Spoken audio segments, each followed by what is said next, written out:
Assalamu alaikum, student of class 5. Today we learn about chapter number 3, a healthy body.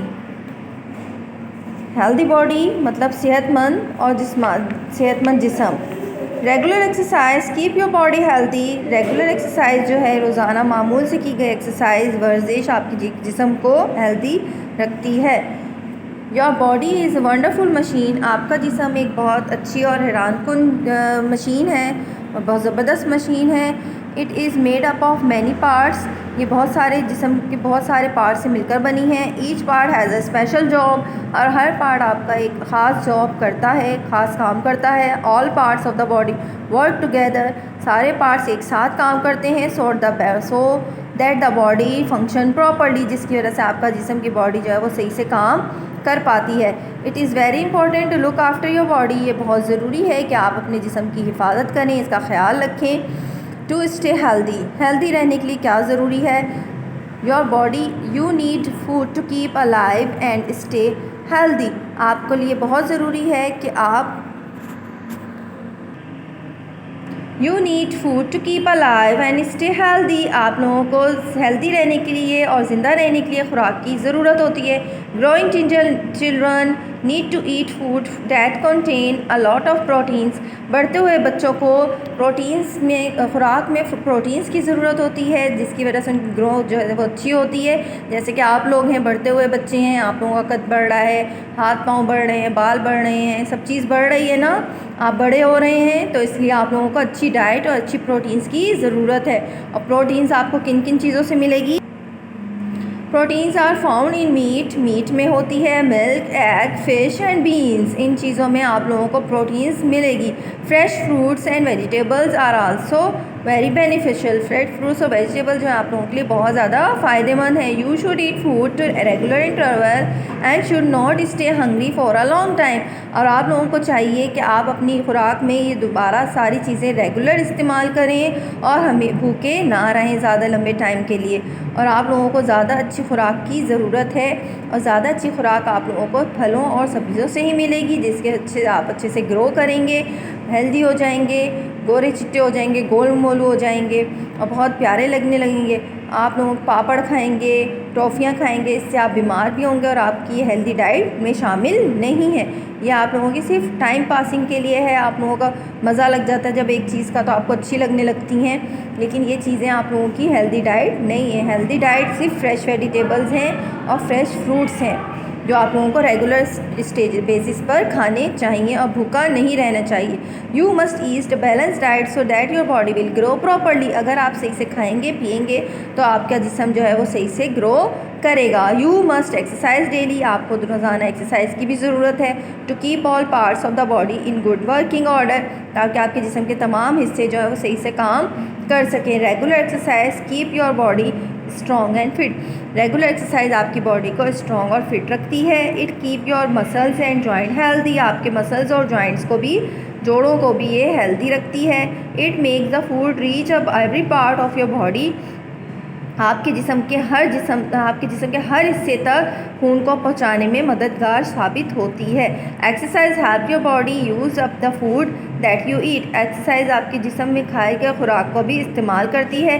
So it stops your from becoming fat. जिसकी वजह से आप ज़्यादा मोटे नहीं होते कि बैठे बैठे खाए जा रहे हैं और मोटे होते जा रहे हैं. खाएं भी और एक्सरसाइज भी करें, वॉकिंग करें, साइकिलिंग करें, स्किपिंग करें, स्विमिंग करें. बेस्ट वे ऑफ एक्सरसाइजेज हैं. अगर ये सब करते रहेंगे और खाते पीते रहेंगे तो आपका जिस्म बिल्कुल फिट रहेगा, सही रहेगा. You must keep your body clean. आपको अपना जिस्म साफ़ सुथरा रखना भी बहुत ज़रूरी होता है. Washing and bathing keep your body free from dirt. नहाना धोना, हर वक्त साफ़ सुथरे रहना आपकी बॉडी को बीमारियों से, मिट्टी से साफ़ सुथरा रखता है. It also stop you from getting skin disease. और ये आपको बीमारियाँ पहुँचाने में भी स्टॉप कर देता है. It also stop you from getting skin disease. और ये आप नहाना धोना, साफ़ सुथरे रहना, हर वक्त बाथिंग और वॉशिंग, क्लीनिंग रखना अपने आप को, ये बात करना, नहाना, वॉश करना अपने आप को, थोड़ी थोड़ी देर में हाथ धो लेना, मुंह धो लेना, तो आप लोगों को ये स्किन की बीमारियों से भी बचाता है. आप लोगों को आजकल भी कह रहे हैं ना, हर वक्त हाथ धोइए, सैनिटाइज़ कीजिए अपने आप को, जर्म से बचाइए. वो इसीलिए कहा जा रहा है ताकि आपके स्किन पर मुख्तलिफ़ किस्म के वायरसेस और बैक्टीरिया जो हैं वो हमला ना करें और आपको इलनेस से बचा सकें आप अपने आप को। Your house should not be dirty, आपका घर गंदा नहीं होना चाहिए। सिर्फ मम्मा की ही ज़िम्मेदारी नहीं है कि आपका घर साफ़ सुथरा हो, आप लोगों की भी ज़िम्मेदारी है। अब आप लोग बड़े बच्चे हैं, 5 क्लास के स्टूडेंट्स हैं, तो आप लोगों की भी ज़िम्मेदारी है कि अपने घर को साफ़ सुथरा रखें। कहीं आपको डस्ट नज़र आती है, कहीं आपको डर्टी पड़ा हुआ नज़र आता है, कोई कचरा वगैरह, तो उसको फ़ौरन से साफ़ सुथरा रखना चाहिए। The bathroom and kitchen should be particularly clean, bathroom और किचन आपका भी साफ़ होना चाहिए। ख़ास तौर पर household rubbish should be kept in a covered bin, आप लोगों का घर का कूड़ा करकट जो है वो आपके डस्टबिन में होना चाहिए और वो डस्टबिन कवर्ड होनी चाहिए। The drain around your house, आपके घर के बाहर गटर वगैरह हैं वो भी कवर्ड होने चाहिए। डर्टी वाटर, गंदा पानी should not be allowed to stand in pools and puddles, आप लोगों के तालाब वगैरह के बाहर जो है छोटे छोटे पूल्स होते हैं उनके बाहर आप लोगों के पानी जमा नहीं होना चाहिए और आप लोग गलियों में भी गंदा पानी जमा नहीं होना चाहिए। You must rest to get back the energy that you have used up, और आप लोगों ने जितनी भी सारा दिन में एनर्जी इस्तेमाल की है तो आप लोगों को थोड़ा सा रेस्ट करने की भी ज़रूरत होती है, तो कुछ टाइम रेस्ट भी किया करें ताकि एनर्जी दोबारा से बहाल हो सके।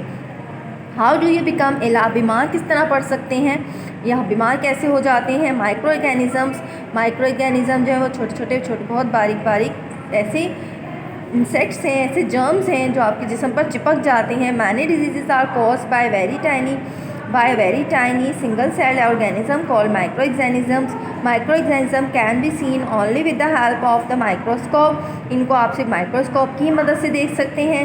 दे are found in all living things, ये सारे जानदारों में पाया जाता है। प्लांट्स एंड एनिमल्स भी इसमें शामिल हैं। They can live in the air, ये हवा में भी मौजूद होते हैं, ऑन लैंड मिट्टी में भी होते हैं, and in fresh and salt water, ये फ्रेश वाटर में भी होते हैं और सॉल्टी वाटर में भी होते हैं। Some of them can cause harmful and can cause disease, इनमें से बहुत ज़्यादा नुकसानदेह होते हैं और बीमारियां पैदा करते हैं।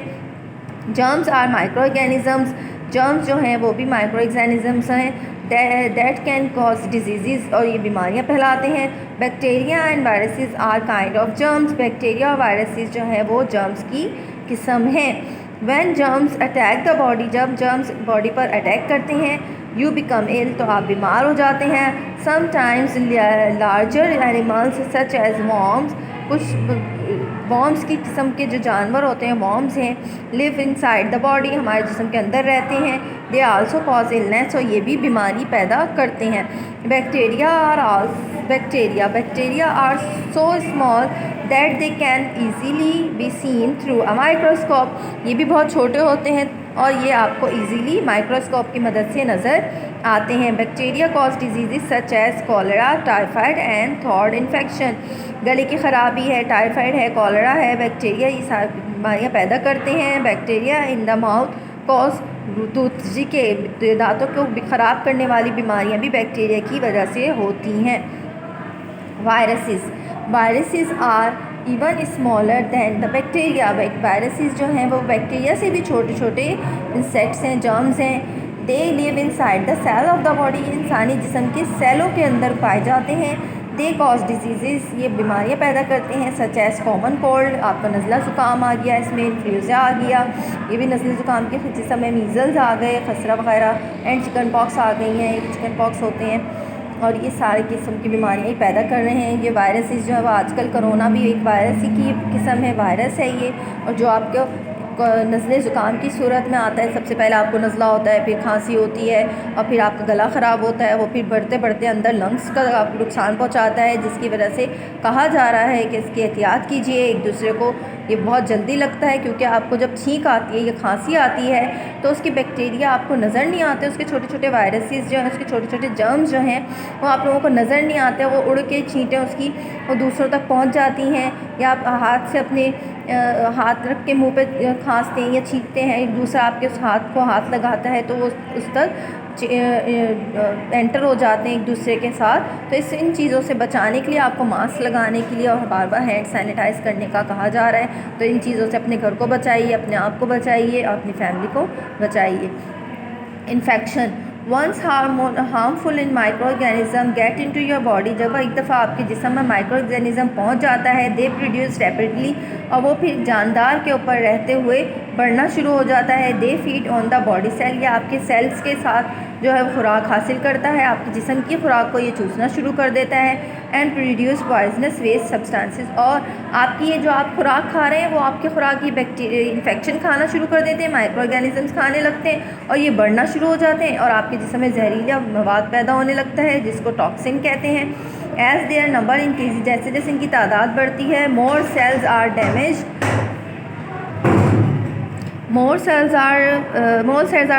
And more toxins are produce. बहुत सारे सेल्स जिसमें से मर जाते हैं। अगर आप सेहतमंद होते हैं, इतनी आपके अंदर विल पावर होती है कि आप बीमारी का सामना कर सकें, तो आप एहतियात कर लें, तो आप जो है वो इन बीमारियों का मुकाबला कर लेते हैं और आपको किसी चीज़ की ज़रूरत नहीं पड़ती। और कुछ जो है वो बहुत ज़्यादा बढ़ने लगते हैं और आप जो हैं वो बीमारी महसूस करने लगते हैं, मतलब जहरीले मवाद कुछ तादाद में इतने ज़्यादा हो जाते हैं कि फिर आपका सही से सेहतमंद होना मुश्किल हो जाता है और आप फिर बीमार हो जाते हैं और इसकी वजह से आपके जिस्म में इन्फेक्शन पैदा हो जाता है।